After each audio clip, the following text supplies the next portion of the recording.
Hi guys, welcome back to a new episode of Wake&Tech. Today in this video, I'm gonna show you how you can change your name on Remitly's account.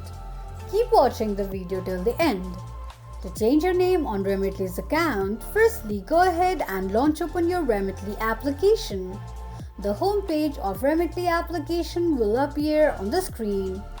From the home page, tap on Manage option at the bottom right side of the page. Tap on Profile.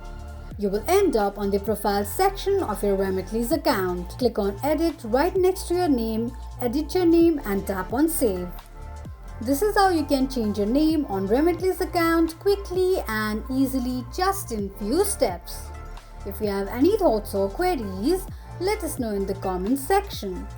Don't forget to subscribe to our channel.